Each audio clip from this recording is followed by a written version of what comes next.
Welcome to today's Explainer. We've got a fascinating one for you today. We are breaking down a highly unusual event recently highlighted in a DBC News special report. We're talking about Prime Minister Tariq Rahman's completely unannounced, total surprise visit to an active army training camp. We're going to dive into the timeline, the ground-level operations, and what this signals for the broader administration. Let's just jump right in. Right out of the gate, I want you to notice the specific language DBC News used here. They called this event, quote, unique and unprecedented. I mean, they deliberately framed this not as your run-of-the-mill inspection, but as an absolute anomaly in how these things usually operate. And we're going to unpack exactly why this visit was so out of the ordinary according to their reporting, because it's the specific details that make this story so incredibly interesting. Okay, part one, the surprise army visit, examining the abrupt arrival.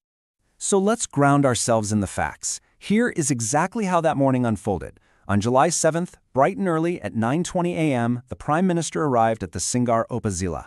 From there, he spent a solid 3 hours totally immersed in field inspections and talking directly with the troops. And finally, right before heading out, he gave a closing speech. Now, as you'll see, spending 3 unannounced hours on the ground in the live training zone, that is a massive logistical curveball.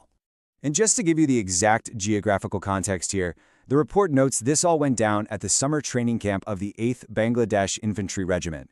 That falls under the 9th Infantry Division over in Maniganj. So, we're not talking about a parade ground in the middle of the capital. This was an active, remote summer training field. Now, to really grasp the extreme level of secrecy here, just look at the chain of command. The only person who knew this was happening beforehand was the Army Chief.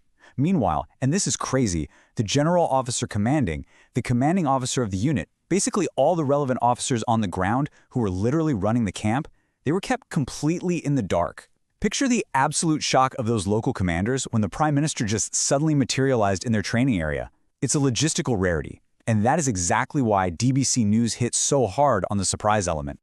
Moving on to Section 2. 3 hours of field activities. What happened on the ground?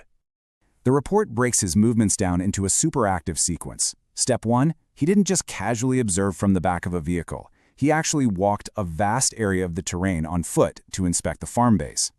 Step 2, he was right there listening to verbal operational instructions directly from the commanders.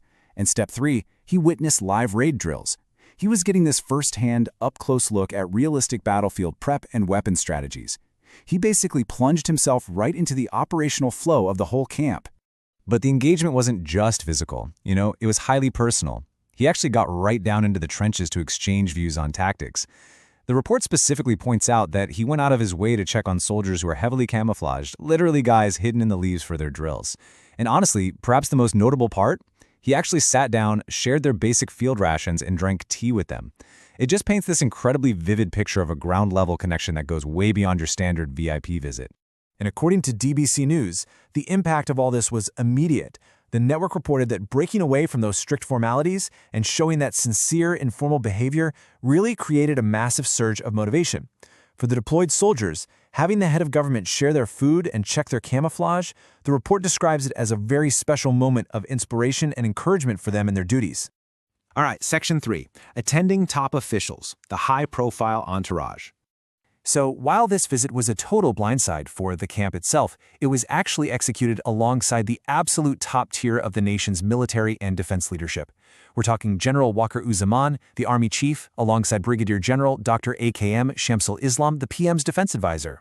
Also, there was Major General Abul Hassanat Mohammad Tariq, the PM's military secretary. So zero warning for the local forces, but fully coordinated at the absolute highest levels of defense command. As those 3 hours wrapped up, the Prime Minister gave a brief parting speech to the troops, and the core message, according to the source, was a very strong directive. He put out a direct call for the soldiers to maintain strict professionalism, unwavering discipline, and to keep themselves at maximum readiness at all times. So a very serious, focused conclusion to what was otherwise a surprisingly informal morning. Which brings us to Section 4, Work, Momentum, and Public Interest, the broader governance strategy.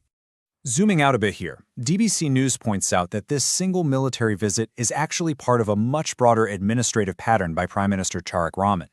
His strategy involves showing up directly at various government institutions, state agencies, and development projects. The idea is that by reviewing work progress firsthand and utilizing these sudden, unannounced visits, he can instantly jumpstart the momentum and speed of government work. Plus, the report notes that this hands-on, highly unpredictable approach is gaining a lot of praise for building public trust in the administration's oversight. So this military camp? It was really just the latest arena for this specific strategy. And that brings us to the end of our explainer today, but it leaves us with a really compelling question to ponder. Will this strategy of sudden, unannounced visits actually bring lasting systemic change to government institutions? I mean, the short-term momentum and inspiration are definitely clear, but how does that translate into long-term efficiency across an entire nation? That's the real puzzle. Well, I hope this breakdown gave you a clear, structured look at the DBC News Report and the fascinating dynamics of this unprecedented visit. Thanks so much for joining me today, and keep questioning how the systems around you work.